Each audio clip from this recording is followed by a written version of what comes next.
जादुई शहर का रहस्य। एक अद्भुत यात्रा। किसी समय की बात है, एक छोटे से गांव में अर्जुन नाम का एक युवक रहता था। अर्जुन एक औसत किसान था, लेकिन उसकी आंखों में कुछ अलग करने की चमक थी। उसे हमेशा से अनजान जगहों और छिपे हुए रहस्यों के बारे में जानने की जिज्ञासा थी। गांव में एक बुजुर्ग व्यक्ति थे जो अक्सर एक जादुई शहर की कहानियां सुनाया करते थे। यह शहर बादलों के ऊपर कहीं स्थित था और कहा जाता था कि वहां जाने वाला व्यक्ति कभी वापस नहीं आता। अर्जुन ने इन कहानियों को हमेशा बड़े ध्यान से सुना और एक दिन उसने ठान लिया कि वह इस जादुई शहर की खोज करेगा। एक सुबह सूरज की पहली किरण के साथ उसने अपनी यात्रा शुरू की। उसके पास केवल एक पुराना नक्शा था जो उसने गांव के बुजुर्ग से लिया था।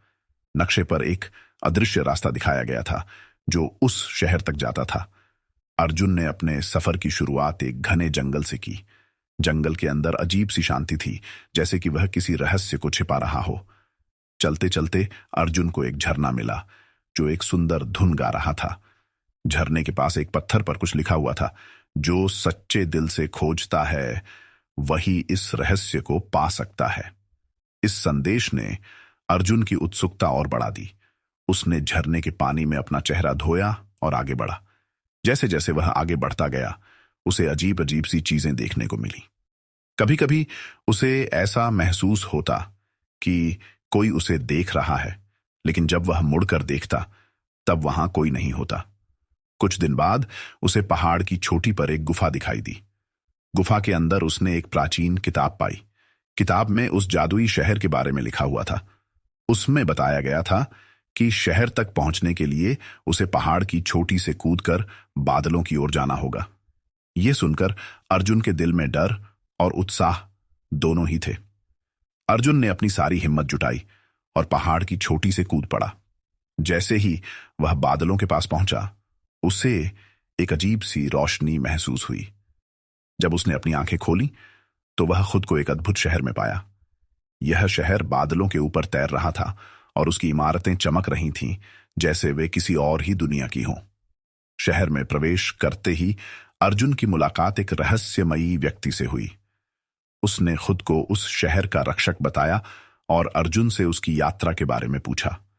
अर्जुन ने अपनी कहानी सुनाई और कहा कि वह इस शहर के रहस्य को जानने आया है। शहर के रक्षक ने कहा, यह शहर केवल उन लोगों के लिए है जो सच्चे दिल से इसे खोजते हैं। यहाँ का हर व्यक्ति अपने अंदर एक विशेष गुण रखता है। अर्जुन ने शहर के विभिन्न हिस्सों का दौरा किया और वहां के लोगों से मिला। उसने देखा कि वहां के लोग बेहद खुश और संतुष्ट थे। शहर में कुछ दिन बिताने के बाद अर्जुन को एहसास हुआ कि इस शहर का असली रहस्य लोगों की सच्चाई और उनके गुणों में है। उसने वहां से लौटकर अपने गांव में इस अद्भुत यात्रा की कहानी सुनाई। गांव वाले उसकी साहसिकता और खोज से प्रभावित हुए। अर्जुन की यह अद्भुत कहानी यह सिखाती है कि सच्चे दिल और दृढ़ निश्चय के साथ की गई कोई भी यात्रा असंभव नहीं होती। यह कहानी हमें प्रेरणा देती है कि हम अपने सपनों की खोज में कभी भी हार न मानें। अर्जुन के गांव लौटने के बाद उसकी जादुई शहर की कहानी पूरे गांव में फैल गई। लोग उसकी बहादुरी और अनुभवों से प्रेरित हुए। अर्जुन ने गांव के बच्चों को उस शहर की कहानियां सुनानी शुरू की, जिससे बच्चों में भी जिज्ञासा और साहस का संचार हुआ। लेकिन अर्जुन की यात्रा यहीं समाप्त नहीं हुई। जादुई शहर से लौटने के बाद उसने महसूस किया कि उसकी समझ और दृष्टिकोण में गहरा परिवर्तन आया है। अब वह केवल एक किसान नहीं, बल्कि एक अन्वेषक बन गया था। उसने ठान लिया कि वह और भी रहस्यमयी जगहों की खोज करेगा और उनसे मिलने वाले ज्ञान को अपने गांव और दुनिया के साथ साझा करेगा। अर्जुन ने अपनी अगली यात्रा की योजना बनाना शुरू किया। इस बार वह एक प्राचीन खंडहर की ओर जाना चाहता था, जिसके बारे में कहा जाता था कि वहां एक समय में महान वैज्ञानिकों और विद्वानों का निवास हुआ करता था। इस खंडहर के बारे में कहा जाता था कि वहां अद्वितीय तकनीक और ज्ञान छुपा हुआ है, जो आज भी दुनिया के लिए अनजान है। यात्रा की तैयारी में अर्जुन ने गांव के बुजुर्गों से परामर्श लिया और उनके अनुभवों से सीख ली। उसने अपने साथ एक कंपास, कुछ जरूरी उपकरण और एक डायरी ली जिसमें वह अपनी यात्रा के हर अनुभव को लिखता। इस बार उसके साथ कुछ युवा साथी भी शामिल हुए जो अर्जुन के अनुभवों से प्रेरित होकर उसके साथ इस अन्वेषण में शामिल होना चाहते थे। खंडहर की ओर यात्रा करते हुए अर्जुन और उसके साथी घने जंगलों और कठिन रास्तों से गुजरे। रास्ते में उन्हें कई चुनौतियों का सामना करना पड़ा, लेकिन अर्जुन की नेतृत्व क्षमता और उसका जादुई शहर का अनुभव उनके लिए प्रेरणा बना। उन्होंने हर बाधा को पार किया और अंततः खंडहर के पास पहुंचे। खंडहर के अंदर जाते ही उन्हें प्राचीन सभ्यता के अवशेष मिले।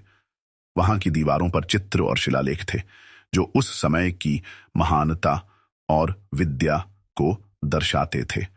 अर्जुन ने अपने अनुभवों और ज्ञान का उपयोग करते हुए उन शिलालेखों को पढ़ा और समझा। उसे पता चला कि यह जगह एक समय में विज्ञान और कला का केंद्र हुआ करती थी। खंडहर के बीचों बीच उन्हें एक गुप्त कक्ष मिला जिसमें अद्वितीय यंत्र और उपकरण थे। अर्जुन ने महसूस किया कि ये उपकरण आज के युग से कहीं अधिक उन्नत थे। उसने और उसके साथियों ने ध्यान से इन उपकरणों की जांच की और उनके कार्य को समझने की कोशिश की। अर्जुन की इस खोज ने उसे यह सिखाया कि इतिहास में छुपे रहस्य और ज्ञान आज भी हमारे लिए उपयोगी साबित हो सकते हैं। उसने अपनी डायरी में अपने अनुभवों को विस्तार से लिखा और गांव लौटकर इन रहस्यों को साझा किया।